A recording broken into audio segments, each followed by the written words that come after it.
Fans of zombie movies are in for a treat. Today I've got another Korean zombie film for you. Following Train to Busan and #Alive. This is another popular zombie movie from Korea. Besides zombies, it includes horror elements like soul summoning, curses, and sacrificial rituals. It also features human nature, a favorite theme in Korean cinema. And the multiple twists at the end of the film will make your skin crawl. This is the newly released 2024 film, The Cursed, Dead Man's Prey. Seo-young is a struggling dancer in Seoul, Korea. One day, she's invited by a well-known director in the industry to audition for the lead role in a dance film. To seize this opportunity, Seo-young prepared thoroughly, but the director just went through the motions. And she passed the audition. Even Seo-young was surprised by how smoothly it went. After that, the director notified Seo-young to head to the filming location, an abandoned school in the suburbs. But as soon as she stepped onto the campus, she inexplicably heard the eerie sound of bells. Looking up, she saw a strange figure standing in a window. The arrival of a crew member pulled Seo-young back to reality. But then, it turned out to be just a mannequin that had fallen by accident. But it gave Seo-young quite a scare. After composing herself, she went to the dressing room, changed her clothes, and prepared to start filming. Unexpectedly, there she met Chae-yoon, who was also a dancer. The two had met a few months prior, during a stage play. And this time, Chae-yoon would be Seo-young's dance partner in a supporting role. They were to follow a dance video provided by the director, imitating the movements for the camera. There were no lines, no plot, which Seo-young found strange. And the wild, uninhibited dance moves were a style she had never encountered before. Furthermore, while practicing alone, her nose suddenly started bleeding for no reason. In a daze, Seo-young suddenly saw her reflection in the mirror turn into a horrifying image. Later, at the director's request, Seo-young began filming the first dance sequence. But even though it was just a few simple moves, Seo-young was drenched in a cold sweat by the end. At this moment, a female assistant went to the control room in the basement to turn off the rooftop exhaust fan for the second scene. But as she pressed the button, a dark figure flashed behind her, accompanied by the sound of bells. Exactly like what Seo-young had heard earlier, the assistant curiously followed the sound and found a place that looked like an altar. It was surrounded by unlit candles, with incomprehensible writing on the wall and a strange symbol in the center. The moment she saw the symbol, the assistant seemed to fall under a spell, standing motionless and staring at it. Meanwhile, Seo-young, chatting with Chae-yoon in the break room, took out some medication from her bag and swallowed it. It turns out Seo-young suffers from a strange illness that causes frequent headaches, and this condition can also cause partial memory loss. She must take painkillers regularly to relieve the symptoms.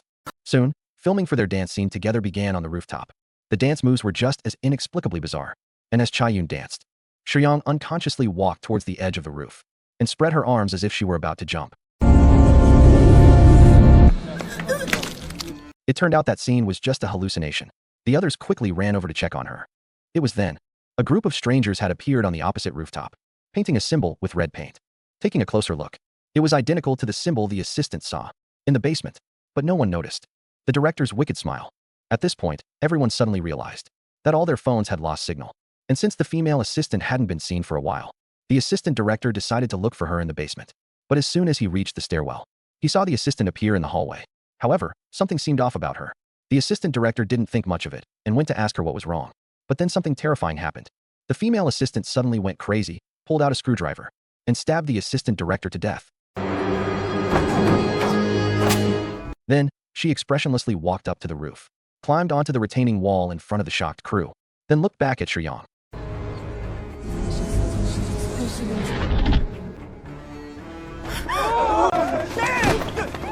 No one could have ever imagined that the assistant would jump. But before they could recover from the shock, something even more terrifying followed.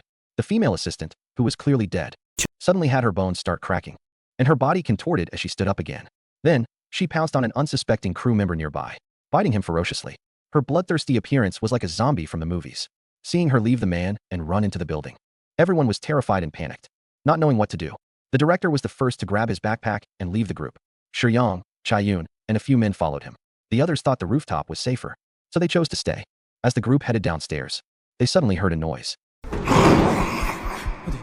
Seeing how scared everyone was, the director actually took out his camera and started filming them. Who has time to film a video at a time like this? He's a complete lunatic. Just then, Chae-yoon suddenly noticed a running security camera above them. Normally, a school that's been abandoned for so long shouldn't be under surveillance. As everyone found this strange, another noise came from upstairs. It was the female zombie trying to break through the rooftop door. The people who stayed behind were struggling to hold it, thinking they were doomed, and regretting not leaving with the director. But the director's group wasn't safe either. They opened a door and found the murdered assistant director.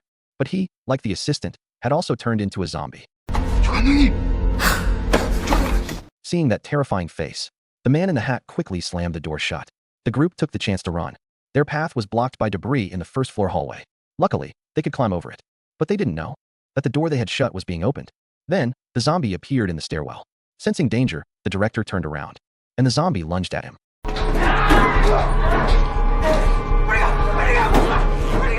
The others didn't have time to worry about him. They could only run for their lives without looking back. In the end, only the director's fate was unknown. But when the remaining 4 frantically ran to the school's main gate, they were horrified to find the iron gate was locked, and there were blood-stained animal carcasses hanging from it. Seeing this bizarre scene, the man in the hat guessed someone was deliberately messing with them, as if performing some kind of ritual or human experiment. But another man didn't believe it. 아유, 씨, 이딴 거 넘어버리면 되지 뭘. Unexpectedly, to prevent anyone from escaping, 2 guard dog-like zombies were tied to the gate. But this confirmed the Hat Man's theory. Someone definitely didn't want them to leave the school alive. The man managed to fight back and kill them, but was then immediately killed by the man in the hat.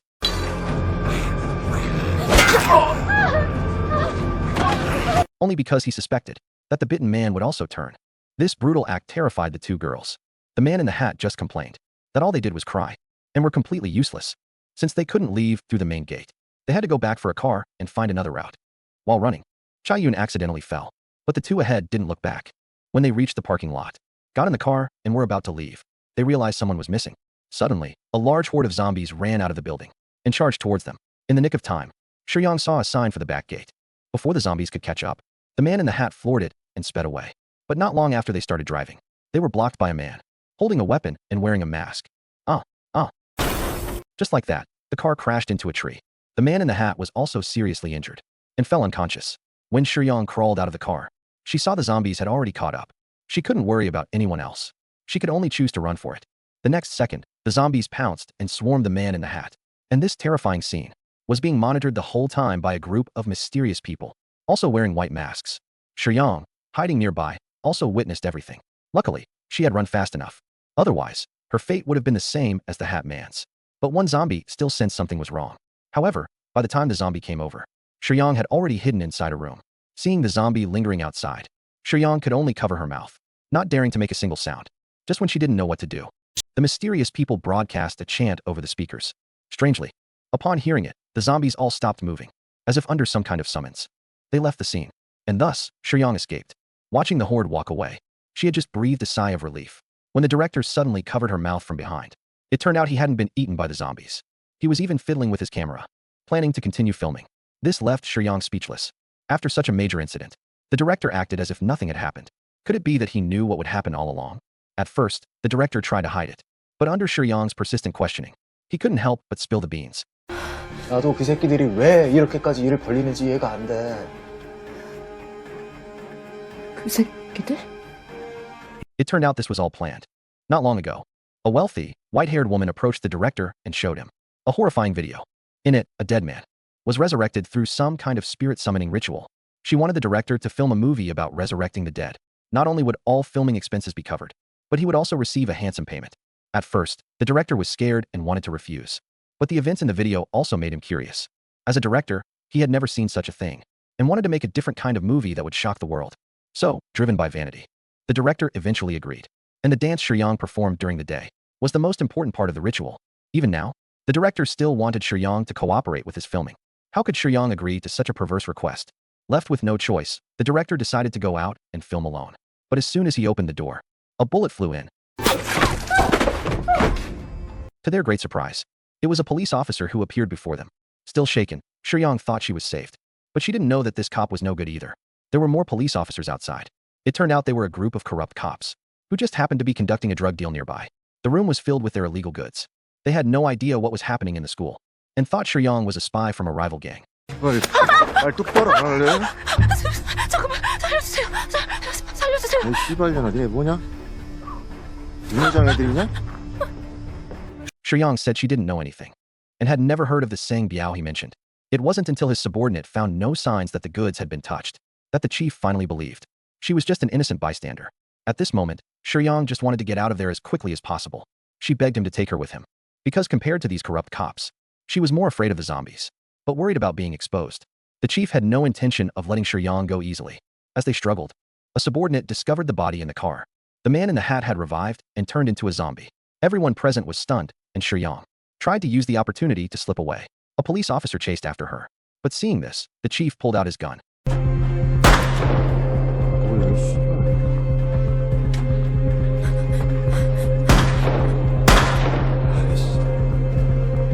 Trouble is a girl. Kill her. As the chief was wondering about his aim today, he turned his head and saw another zombie. Pursued by the police officer, Shuyang ran into the woods. She was caught by him on the spot. Just as the officer was about to report to the chief, he was knocked out from behind. The mysterious person in the mask appeared before her. At the same time, the other police officers were also surrounded by a group of armed, mysterious people, who then took out a zombie. Right in front of them, one of the mysterious people took off his mask. Also surprised to find a group of corrupt cops making a deal at the school. This was completely outside their plan. As the two sides were in a standoff, a gunshot shattered the silence. It was the police officer who wasn't quite dead yet, and he had shot one of the mysterious people. The man immediately led people to provide support, while the others stayed to deal with the police. At this time, the mysterious person took off their mask and said something strange to Shuyang. As the man took his last breath, Chae-yoon, who had fallen behind earlier, suddenly appeared. She led Shuyang and continued to run. After a while, they finally got out of the woods. The two arrived at a gas station. Shuyang went to the restroom to wash her face, and her nose started bleeding again. A terrifying woman appeared in the mirror. It was her dead mother. After coming to her senses, the two decided to rest at the gas station. Chae-yoon handed Shuyang a bottle of water and told her that she had already used the gas station owner's phone to call the police. But after drinking the water, Shuyang suddenly felt dizzy, then lost consciousness, and fell into a coma. When she woke up, she found herself back in a classroom at the school. A large group of mysterious people stood before her. Shuyang was tied tightly to a chair. An eerie sigil was projected onto her face. The woman in charge, without a word, stepped forward and pulled the trigger on Shuyang. But a moment later, Shuyang miraculously revived. And unlike the others, she didn't turn into a zombie. Then, the woman crouched in front of Shuyang and asked her a question. 우리 진이를 그렇게 만든 애가 무슨 말씀인지 잘 모르겠어요. After hearing the answer, the woman took off her mask. It was the same wealthy, white-haired woman who paid the director to make the film. We'll call her Ms. Beck. She is a powerful local conglomerate head and the mastermind behind everything. At this point, the plot takes a 360-degree turn. Unexpectedly, the seemingly harmless Shuyang is actually a ruthless female demon, just like the main character in Carrie. She was born with a terrifying demonic power. As a child, her classmates were afraid of her, calling her Satan's daughter behind her back, because anyone who got close to her would die in bizarre accidents. Because of this, Shuyang frequently changed schools. In her new environment, she was quickly drawn to a boy's handsome looks. This boy was Junie, Ms. Beck's nephew. Shuyang gathered her courage and confessed to him. But not only did he not accept, his eyes were filled with disgust. This dealt a significant blow to Shuyang when she discovered that the boy actually liked one of her classmates. Her heart filled with jealousy. Love turned to hate, and she unleashed her cursed power. After that, the boy inexplicably walked into the middle of the road and was hit and killed by a car. But it was far from over. Seeing the female classmate crying at the boy's funeral, she unleashed her curse again and killed the classmate. As Shuyang's mother, she had long sensed the ominous aura around her daughter. She just didn't understand why her daughter was so cruel. 왜 그랬어, 시영아? 재수없어서. Hearing her daughter's answer, the mother felt helpless. She was indeed a demon, but she was also her own flesh and blood. She could only go to church to repent for her, hoping to wash away her sins. But upon seeing the grieving families who had lost their loved ones, she still couldn't forgive what her daughter had done. At the same time, to prevent another tragedy, the mother hardened her heart and decided to kill her daughter with poison. That night, while Shuyang was fast asleep, the mother injected the poison into her daughter's body. But she never expected that Shuyang, with her demonic constitution, would not be so easily killed. But the mother didn't stop there. Even if it meant dying together, she was determined to take the demon down to hell with her. She deliberately drove the car off a cliff. The result was obvious. The mother was fatally injured. With only a last breath left, Shuyang, unharmed, crawled out of the car. Before dying, the mother still viciously told her daughter, "Oh, my." Only at this moment did Shuyang understand that her mother had always wanted her dead, and the mother of the boy she killed, who was Ms. Beck's sister, couldn't accept reality and jumped from a tall building. Witnessing her sister's tragic death, Ms. Beck was heartbroken. Equally devastated was the brother-in-law who had lost his wife. He was the man in the woods who took off his mask and spoke to Shuyang. Seeing her family destroyed by a car accident, Ms. Beck could only use her connections to capture the innocent driver and vent her anger on him. At that time, she didn't know that the real killer of her nephew was Shuyang, until one day, a woman came to her door. 아가씨를 알든가? 일로 찾아뵙습니다. It was Chai-Yun, who was also a young shaman. It turns out the shaman had been investigating Shuyang. She revealed that Shuyang was a demon and had killed Junhee. Ms. Beck immediately sent her men to investigate and learned everything from the teachers and students. Any student who had a conflict with Shuyang would die in a series of bizarre accidents. Although Shuyang had an alibi every time, the students all knew she was the killer. Speaking Korean. Speaking Korean. 주변 친구들 중에 Speaking Korean. From the shaman, they learned that only magic can defeat magic. That meant summoning the dead to kill the demon. So Ms. Beck used her immense resources to buy the abandoned school and dump the bodies of some death row inmates in the basement, resurrecting them as zombies.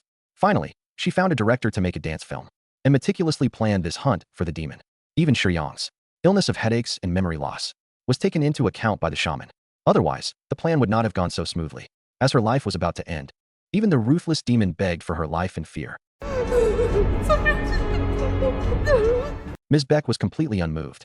She turned and left the classroom, leaving behind only a speaker playing a chant to summon all the zombies in the school. Before Shuyang's terrified eyes, the horde of zombies swarmed her like a tide, overwhelming her in an instant. The demon's body was devoured completely.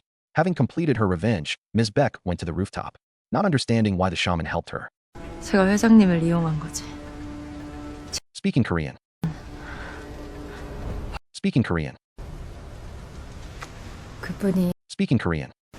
But after the shaman left the rooftop, Ms. Beck, as if possessed, pulled out her gun and pointed it at herself. Even more bizarrely, after everything was done, the shaman drove to the demon's house. And as the shaman stood before a mirror, the plot took yet another twist. The reflection in the mirror was the demon. It turned out that at the gas station, the demon was never knocked out by the shaman's drug. The demonic power within her had awakened, and she had recovered all her lost memories.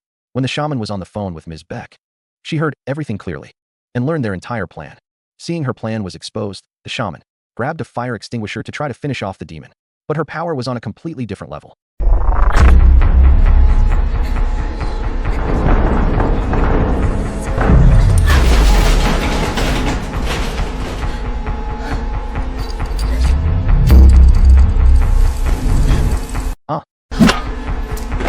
After defeating the shaman, the demon used her power to swap bodies with her. In other words, the demon killed by Ms. Beck was actually the shaman, with the demon controlling her body. She was constantly crying for help. After it was over, she made Ms. Beck shoot herself on the rooftop. In the end, it was the demon who had the last laugh. But the story doesn't end there. At the end of the movie, another powerful shaman appears on screen. She is the master of the young shaman. After learning that her apprentice was killed by the demon, while trying to deliver justice, she plans to personally come out of retirement to avenge her. It seems they're setting up for a sequel. The film's concept is quite novel. Invincible zombies versus an evil female demon. You won't see a setup like this in other movies. The initial horror atmosphere in the abandoned school and the subsequent scenes of zombies chasing the main characters are all brilliant. But for some reason, the demon twist feels a bit out of place. The whole superpower thing feels very jarring. If there were fight scenes between the demon and the zombies, it would have been perfect. It's clear that the director wanted to make something different, which is why so many elements were added. But because of this, the film feels a bit like a Frankenstein's monster of genres. It lacks the thrilling excitement of a zombie movie and isn't as scary as a traditional horror film.